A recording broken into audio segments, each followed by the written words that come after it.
incredible catch out here at Chiefs training camp. Hello, my name's Tucker Franklin. We're out here in St. Joe giving you the best content you can get from Chiefs training camp. Welcome to KCSN Update, presented by DraftKings. You are listening to KC Sports Network, the #1 podcast network for today's Kansas City sports fans. With former players from your favorite teams, informed perspectives, and former insiders, this is the place for you. You can find us wherever you listen to podcasts or on our YouTube channel, all over social media, or our morning newsletter, KCSN Daily, dedicated to your Kansas City Chiefs. KC Sports Network is proudly presented by Emprise Bank, your partner in possible. The stands were absolutely packed on a Friday here at Chiefs training camp. We've got pressers, we've got highlights, we've got everything you need to know on KCSN Update coming up next. But first, here's a word from our partner, DraftKings. Football fans, DraftKings changed the fantasy game forever in 2012, and now they're doing it again with Rainmakers Football, their first ever NFT fantasy game. A new shot to win millions in prizes, and the only NFT fantasy game licensed by the NFLPA. Playing Rainmakers Football is simple. Buy, sell, bid, and win player cards of the biggest names in the game through regular drops and auctions. Each week, craft your lineup of athletes from your NFT collection and rack up points for touchdowns, receptions, and more, like you would in daily fantasy football. The next generation of fantasy sports is almost here. Download the DraftKings Daily Fantasy app now and sign up with promo code KCSN. Click the Rainmakers tile and opt in so you will be ready for the next drop. Play free for millions in prizes all football season long and build the ultimate NFT fantasy franchise with Rainmakers Football. That's promo code KCSN only at DraftKings. Eligibility restrictions apply. See DraftKings.com for details. It was a great day for the Chiefs wide receiver core as MVS, Juju Smith-Schuster, and Sky Moore were firing on all cylinders with quarterback Patrick Mahomes today.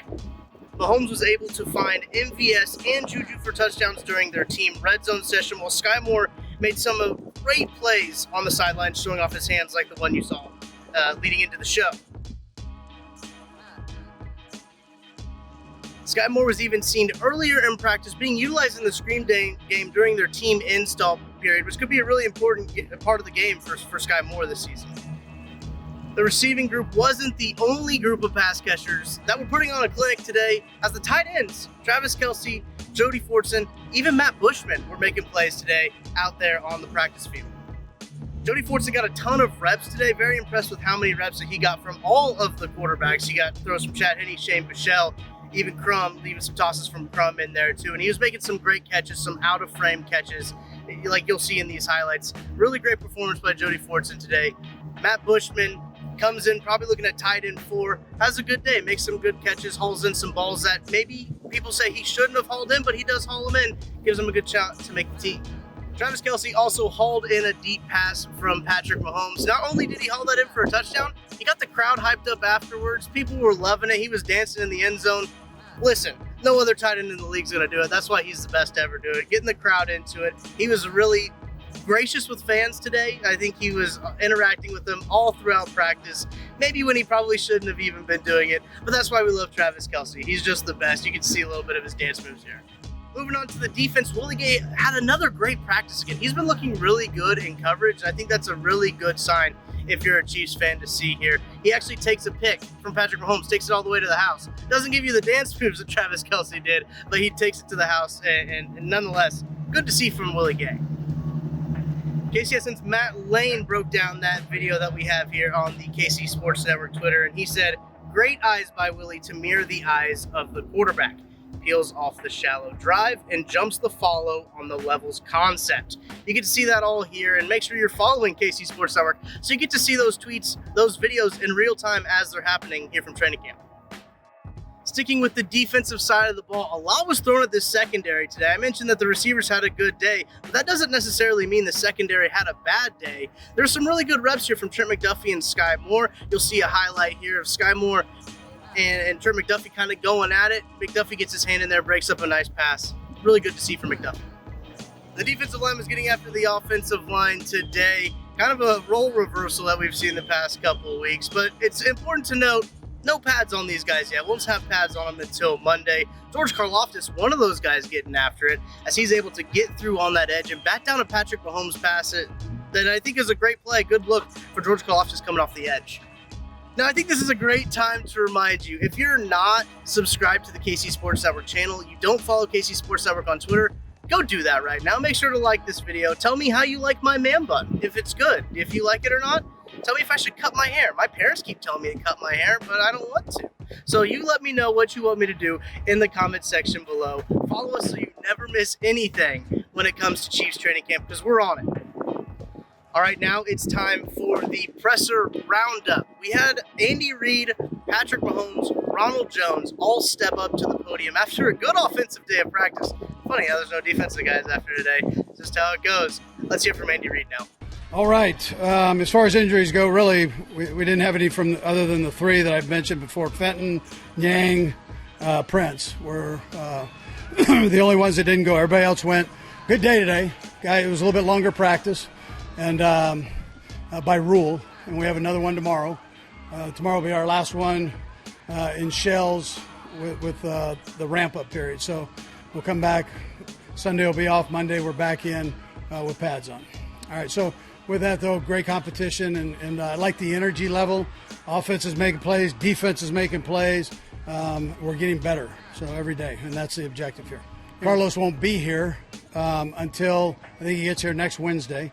So he's got some things that he's got to take care of, and before he gets up here. So, but his role will be he'll work into the mix at the defensive end position, and it's a nice addition. Obviously, he's been doing this a while, and he can still roll. So we look forward to bringing him in and into the mix there and going. And he's been around. Obviously, he's seen a lot and kind of knows what he was looking for. He's visited a couple different teams, but I think he liked what he saw, and we liked what we saw, so signed him up. Now he and Chris work out at the same place, so they know each other.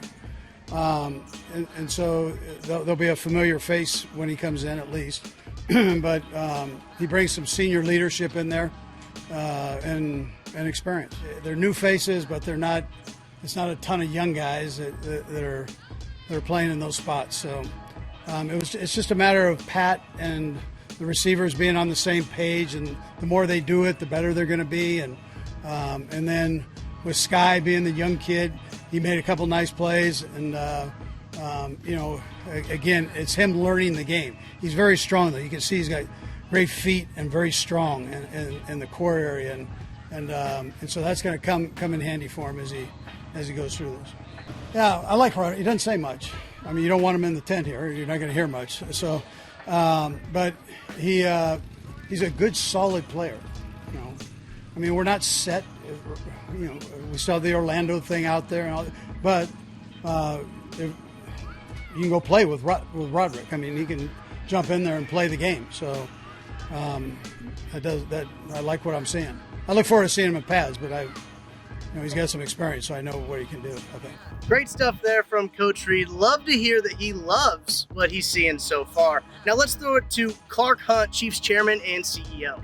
Good morning. It's great to be here at training camp in St. Joe. I've had a chance to watch a couple practices this week, and I think the energy's been terrific. I know Coach Reid and his staff are delighted to be back here. They think the environment is great here in terms of what they need to get done over the next three and a half weeks. And it's great also to have our fans here. I know the players appreciate it. It brings a level of energy to the practices, and thought the guys did a great job out there today. And with that, I'll open it up. So our relationship with Bayern Munich started with our MLS club, FC Dallas. We established a partnership about 4 years ago that was focused on youth player development. They ended up buying a player from our academy named Chris Richards, who just transferred to the EPL. So it's been a very successful partnership. And as the NFL went through the process of making the decision to go to Germany, obviously Bayern's really the biggest sporting brand in Germany. And so having that relationship was very advantageous for us. We've talked for a number of years about hopefully the Chiefs having the opportunity to play in Allianz Arena. It's not going to happen this year, but we hope here in the next couple of years that it will. Urge our players to be civically active, and that's something they're doing as individuals on their own behalf, and I certainly applaud that. Obviously, politics is very divisive, and so they're going to be people on both sides of the issue when a player endorses somebody, but we support their efforts and encourage them to get involved. Yeah, well, we've been here over a decade with the one exception during COVID, and it's been fantastic for the team. I mean, Andy and his staff have really enjoyed being here. I mentioned at the onset that they believe this environment is really conducive to getting the guys ready. The university has been very responsive over the course of our relationship in terms of making changes to help the experience be better. From my vantage point so far, this has been one of the best camps or starts to camp. It's something that we'll evaluate once camp is done. We do that every year, and certainly I hope we'll be back in the future. You're exactly right. I think we're one of 6 or 7 teams now that goes away for camp as more and more have moved back to their facilities. I think there's a bonding process that happens when you put the team in a dorm room for 3.5 weeks. You don't have the comforts of home. There's a chance to really focus on football, not 24/7 because the guys do have some time off, but probably 12 hours a day they're focused on football. They're together, they're talking about football, they're encouraging each other to get better. They have the interaction with the coaches throughout the day and also the rest of the staff. So I really think it's a positive and hope that we'll be able to come back, as I mentioned. He's somebody who, very early on took a leadership role in our locker room. He and Coach Reid and General Manager Brett Veach have a very special relationship, and I wouldn't say that I speak to him a lot about the composition of the roster, but I know Coach Reid and Brett keep him in the loop and listen to his opinion. He's very mature, really beyond his years, and sort of sees the big picture, and so they're glad to have his input. And obviously, given his importance to the team, I think it's important that he have a word or a say in the decisions that we're making. 1994 World Cup that came to the United States, but there weren't games in Kansas City. There were games in Dallas, and as a family, we went to pretty much every venue during that 94 World Cup. But I know he would be so excited to host games at Arrowhead, primarily for the fans, right? The fans in the Midwest are going to have a chance with a short drive to come see world-class soccer and really one of the greatest spectacles in the world. That seats can come out, come back in, come out, come back in over a 2-year period. Yeah. I think we have a good plan on that. We're gonna have to be very focused on the timeline to make sure we get it done. That's why it's going to happen over a 2-year period. We do have to alter the stadium so we can put in a regulation-size soccer field. But we're probably still, a year plus away from being able to make that determination. It's not what I've learned through the process is it's not a very simple answer when you're trying to make a decision about whether a building can go another 25 or 30 years starting in 8 years from now. Yeah, so we're being very methodical about it. We want to get to the right answer because it's very important. Part of our mission statement is to honor tradition, and part of that tradition is the Chiefs' colors, red, white, and the gold stripe. My dad was always very, very focused on making sure that our uniform stayed consistent, which if you go all the way back to the beginning, it's changed very little. I think, a fan, no matter where they are, whether in the United States or now overseas, when they see the red and gold, they know exactly what team that is. And I think that's just very important for the brand. I know he and Brett have very frequent communication because, when I'm speaking to Brett on a weekly basis, he's had a conversation with Pat about something that's important to the team. So I think that communication between the two of them is very unique and special. And then obviously, he and Andy are talking all the time. I think their conversations are more about scheme, and what we can do to get better on the field, what we can do, to take on a specific opponent. But they have a very close relationship. And then I would just go back to the fact that we have such a good relationship between our head coach and GM. So you've got really the three most important people associated with the team that are very close together, which I think is part of why we've been so successful over the last 4 years. Clark had to love how many people were in the stands today in St. Joe. Now let's talk to the man of the hour, Patrick Mahomes. Here's what he had to say at the podium today. You're evaluated differently because you are a black quarterback? I don't want to go that far and say that. I mean, obviously, the black quarterback has had a battle to be in this position that we are, to have this many guys in the league playing.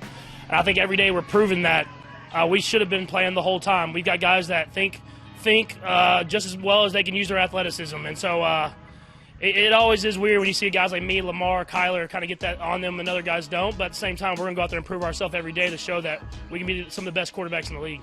Especially with this new energy that we have with a new group, that guys are going to be ready to go. And, I mean, we're going to have to be. We have a very tough beginning of our schedule, and really the whole schedule. But so you're going to have to bring it every single week.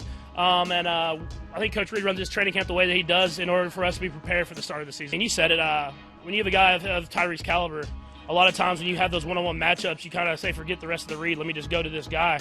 Whereas with the offense that we have now and the group of receivers that we have now, we have a lot of guys that are good, can make plays in individual routes. And so you kind of get through your progressions even more. I think it's special when you have an offensive coordinator like Eric Bieniemy, you have a head coach like Coach Reid, and all these great offensive minds on the offensive side of the ball that they're designing these plays. And I can go through my reads, and there's usually someone open on pretty much all of them.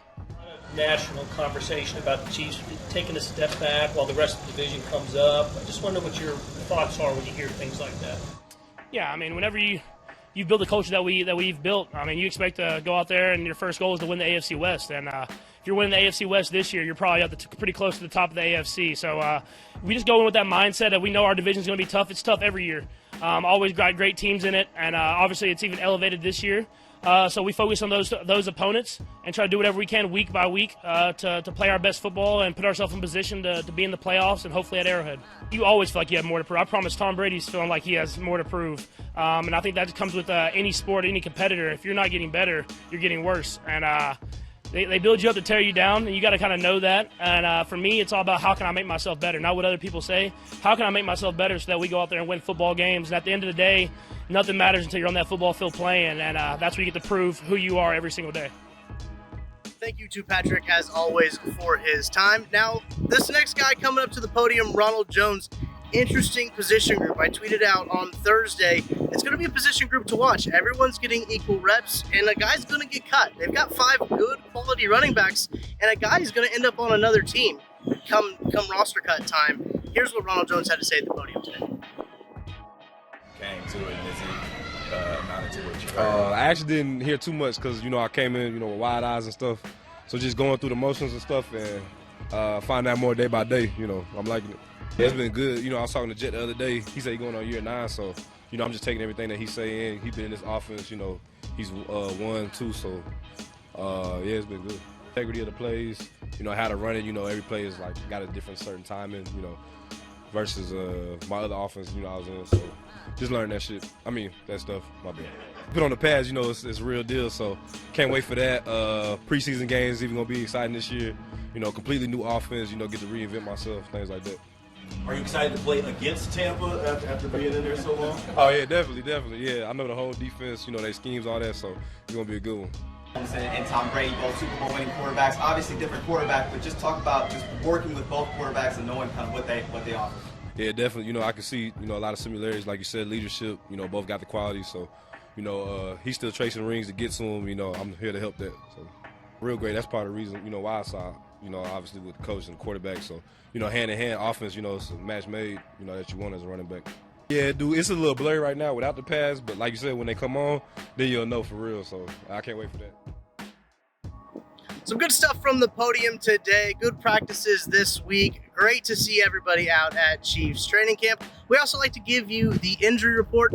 nothing new, which is good to hear, good to see. Only the guys on the PUP list still working through. We see Lucas Niang, we see Prince Tega Winogo, we see Rashad Fitton out on the side, working out, getting right for that, in that football shape to get back to practices. They just have t-shirts and shorts on, so it's good that nobody's hurt. Once the pads come on, that might change. You might have some bumps and bruises here and there. And that's a good time to remind you that pads come on August 1st, and that's the next time we're going to have a KCSN update. Will be Monday, August 1st. I'll be out here, sending out the videos, sending out the tweets to see what I see from day one with the pads on. We'll have all kinds of videos from KC Sports Network. We're going to have great content all week on the KC Sports Network channels, whether that's your podcast audio platform, wherever you prefer, or the YouTube channel right here. Make sure you are subscribed to hear One-on-One, one of my favorite shows to produce. I get to listen to all of them. One-on-One's one of my favorite, with Jeff Allen and Mike DeVito, two guys who were with Andy Reid during an Andy Reid training camp, talking about Andy Reid training camp. It doesn't get any better than that, so make sure you're subscribed. Make sure you like the video. Share the video with your friends who are Chiefs fans, and make sure to tell me if you like the man bun or not. Anyway, we'll be back on Monday. Have a good day, Chiefs Kingdom.